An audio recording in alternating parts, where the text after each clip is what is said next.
બહુ સુંદર વાત છે વાલા કુટુંબીજનો. આપણને ભગવાનના જીવનમાંથી, ભગવાનના ચરિત્રમાંથી જો આપણને લેવાનું મન થાય તો એ આ છે.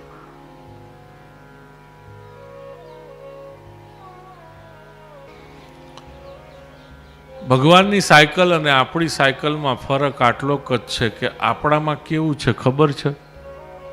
મને પપ્પા BMW આપે તો હું ખુશ થઉં, અને તો હું ભણું, અને તો હું કંઈક નંબર લાવું, અને તો હું કંઈક અચીવ કરું. પતી ગયું. એ માણસ ક્યારેય કદી કશું અચીવ કરી શકે? તમે બોલ્યા, હું નથી બોલ્યો. આ જોજો પાછા ઘેર જઈને છોકરાઓ નહીં કહેતા બાપજી કથામાં આવું કહેતા હતા.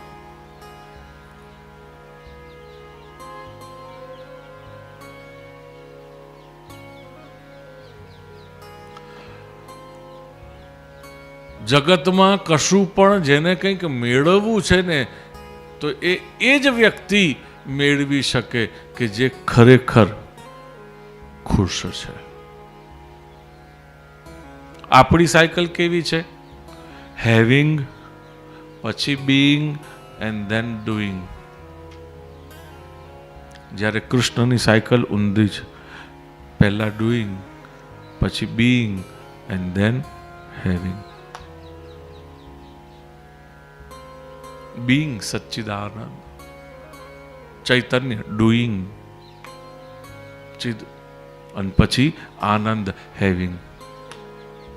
આપણા અને કૃષ્ણની સાયકલમાં આટલોક જ ફરક છે. સ્વરૂપ છે ને, એ સ્વરૂપ દેખાઈએ છે તો આપણે એના જેવા જ, એ આપણા જેવો જ દેખાય છે, પણ ફરક આટલોક છે.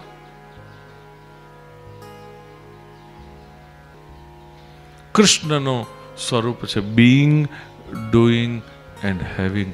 જ્યારે આપણું હેવિંગ, પછી બીઈંગ અને પછી ડુઈંગ.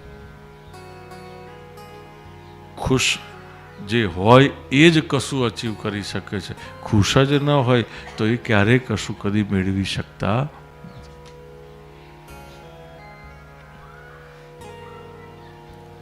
બહુ અદ્ભુત આ કૃષ્ણનું ચરિત્ર છે.